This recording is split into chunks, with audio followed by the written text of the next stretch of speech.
Muito antes do recém-nascido Archie, filho do príncipe Harry e da duquesa Meghan Markle, a ascendência africana já estava presente na família real britânica.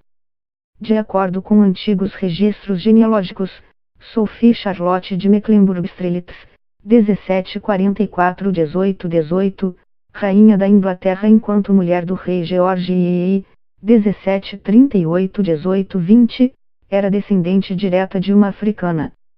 O fato foi apontado pela primeira vez em 1996, no programa Frontline, da emissora Public Broadcasting Service, PBS, rede de televisão americana de caráter educativo-cultural.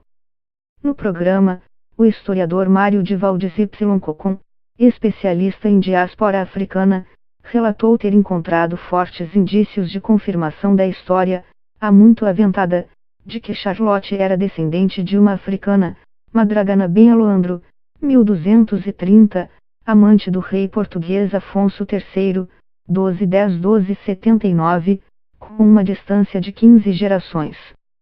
Importante cronista português do século XVI, Duarte Nunes de Leão, 1530-1608, descreveu a amante de Afonso III como Moura, como eram designados os povos oriundos do norte da África.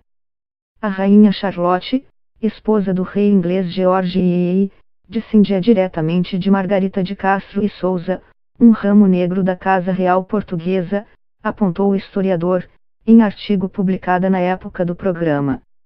O enigma da ascendência africana da rainha Charlotte foi resolvido depois de uma investigação anterior sobre negros apresentados em pinturas flamencas do século XV. Dois historiadores de arte haviam indicado que os negros deviam ter sido retratos de pessoas contemporâneas reais, já que o artista, sem vê-los, não teria conhecimento das sutilezas na coloração e estrutura óssea facial que as figuras representavam. Provas suficientes foram acumuladas para propor que os modelos para os negros eram, com toda probabilidade, membros da família portuguesa de Souza. A história ecoou. No livro African Impact, Historical Cross-Reference, o pesquisador Joseph Johnson dedica um verbete à rainha Charlotte. Ele ressalta que as feições africanas ficam evidentes nos retratos reais feitos por Ramsay e a ascendência é confirmada pela genealogia.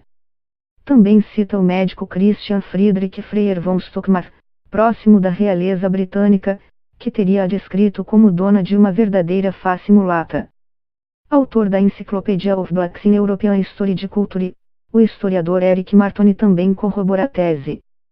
Em seu livro ele traz a história da famosa amante do rei Afonso III, mas atesta que pouco é conhecido de sua vida. Em seguida, comenta que embora ela não tenha tido grande impacto na história portuguesa, há muito interesse em sua raça, já que ela é ancestral da rainha britânica Elizabeth e sua família.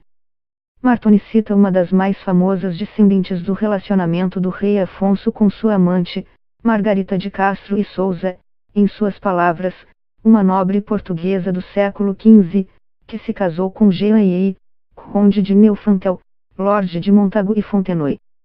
Os descendentes desse casal incluem muitos das casas de nobreza europeias, incluindo Charlotte de Mecklenburg-Strelitz.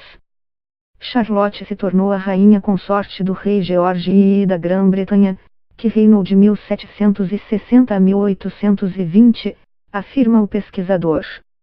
Realmente ele teve uma amante e 2 casais de filhos com ela, afirma. Mas ela não era negra. Era moçárabe, que são africanos do norte da África, com pele mais clara e, em geral, sem traços negroides como os marroquinos. Resulte afirma que mesmo o relacionamento sendo fora do casamento, não é improvável que um descendente tenha sido reconhecido como nobre e, assim, participado dos casamentos arranjados entre as casas reais europeias da época. Não era incomum dentro das realezas que os filhos bastardos do rei fossem enobrecidos, conta. A própria Casa de Bragança, família nobre portuguesa que esteve no poder entre 1641 e 1910, descende de um bastardo da Casa de Avis que reinou entre 1385 e 1580. Biógrafo do imperador brasileiro Pedro I, 1798-1834, Resulte lembra que o próprio monarca, Quando reconheceu a Duquesa de Goiás como sua filha com a amante Marquesa de Santos, mandou publicar um artigo nos jornais do Rio sobre o tema. O texto explicava que tanto em Portugal quanto em outras casas europeias isso era corriqueiro, sendo que muitos tronos só sobreviveram graças a linhas de bastardos, diz. Não era estranho você encontrar, em diversas cortes europeias, negros em boas posições e normalmente enobrecidos, ressalta. Ele lembra o caso do escritor russo Alexandre Pushkin, 1799-1837, descendente de Abram Petrovich Danibal, um negro da corte do czar Pedro, o Grande. No livro Legal History of the Color Line, o historiador Frank W. Sve coloca a rainha Charlotte ao lado de outras notáveis personalidades do passado com ancestralidade africana, além de Pushkin, o escritor Alexandre Dumas, 1802-1870, e o naturalista John James Audubon, 1785-1851. Em 2017, o porta-voz do Palácio de Buckingham, David Buck, foi questionado a respeito dessa história. Há rumores há anos, respondeu. Francamente, é uma questão histórica e temos coisas muito mais importantes para tratar. Nascida em Mirov, no então Sacro Império Romano Germânico, Sophie Charlotte era uma apaixonada pelas artes, nutriu amizade com os compositores Johann Christian Bach, 1735-1782, de quem tomou aulas de música, e Wolfgang Amadeus Mozart, 1756-1791. Charlotte detém o posto de segunda consorte com mais tempo no trono britânico, 57 anos e 70 dias. Seu recorde foi batido apenas pelo marido da atual rainha Elizabeth II, Duque Philip, no posto desde 1947.